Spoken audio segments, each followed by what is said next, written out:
Hello, I'm Beth Joey and welcome back to my YouTube channel.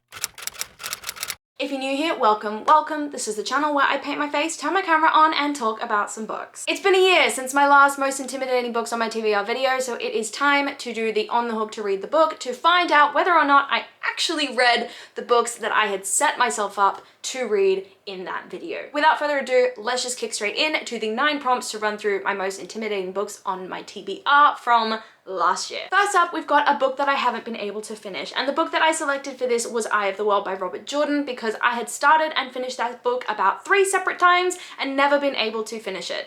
Unfortunately, still haven't finished it, so I have no happy news on that front. Next up is a book that I haven't read because I haven't had the time, and this one at the time was a massive TBR veteran, and by the time I got around to reading it, obviously it still was, and that is The Night Circus by Erin Morgenstern. I have now read it, but DNF'd it because I really struggled with the read. I really felt like it wasn't going anywhere. I felt like there was so much time in this lead up and I was like 100 pages in and nothing was happening. The writing was a little bit too flowery and complicated for me, so I wasn't able to get along with that, and I was getting really confused by all the different POVs. So unfortunately, DNF that book, but I guess it still counts as something that I've read. Next up is a book I haven't read because it's a sequel. This book is actually the 3rd book in its series, and the reason I hadn't read it was because I hadn't read the 1st and the 2nd, because when I bought it I didn't realize it was part of a series. And that was The Mirror and the Light by Hilary Mantel. I have since unhauled this book because honestly it's a massively long series that I don't have much interest in reading, so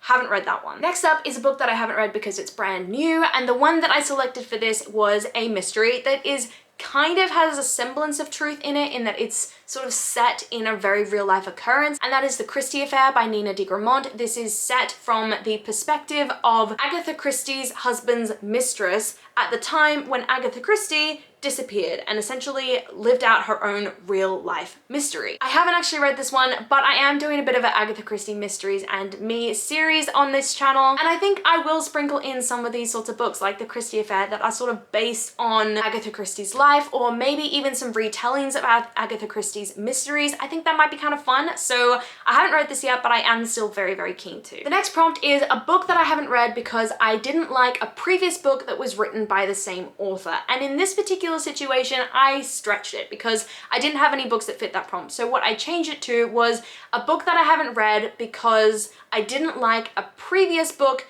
that this author was the editor for, and that was The Maid by Nita Prose. I didn't like One by One by Ruth Ware. Nita Prose is Ruth Ware's editor, so therefore I was really hesitant to pick up The Maid, which is her work. I have since picked this book up, and unfortunately I didn't enjoy it. I only gave this book 1 star, and I did write a 1-sentence review of it. So that is, whilst I appreciate what the story was trying to do in terms of neurodivergent representation and turning a murder mystery on its head, the characters were all just unlikable and entirely illogical, and the whole story went on way longer than it should have, delving into a court case that I just couldn't care less about. Next up was a book that I haven't read because I haven't been in the mood, and for this one I really love contemporary romance, but there's a lot of contemporary fiction that I don't like. I don't like the sort of lit fic, I don't like chick lit, I don't like the sort of more contemplative stuff, or at least at this point in time I didn't. I have since changed, I since love that stuff, and this particular book was Malibu Rising by Taylor Jenkins Reid, which I have read and I really liked. I gave the book 4 stars, and my 1-sentence review of it was, as a family's secrets are exposed and lies converge in this one infamous party,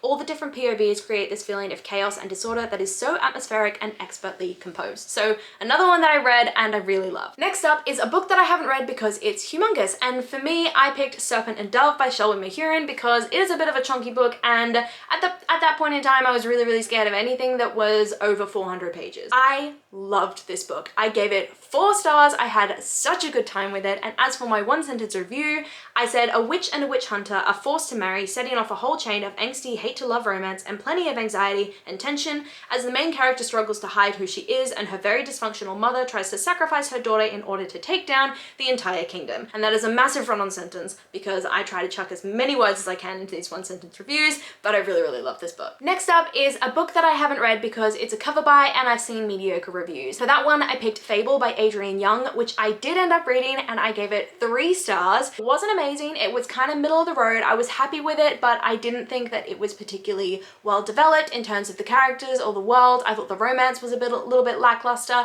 and I very much thought the same of the second book. I didn't write a 1-sentence review on this one because I read it ages and ages ago, but all in all, it got 3 stars and I did read it. And lastly is the most intimidating book on my TBR. Now for me, I wanted to do something kind of different because I found that a lot of people in this video, when they got to this prompt, they just picked the biggest book on the TBR. I didn't want to do that. I wanted to pick a book that I was really scared to read because of how much it is hyped up and beloved and how many people had just fallen head over heels for it and say it was atmospheric and beautiful, and because of the fact that it is basically based around or is a somewhat retelling of the most famous play arguably of all time, and that is Romeo and Juliet by Shakespeare. So if you haven't already guessed it, the book is These Violent Delights by Chloe Gong, and I still haven't read it. I am so ashamed of that. I need to do a series smash up video or something where I just read this series in one weekend because everybody says it's amazing, and I know I'm probably gonna love it because there is a romance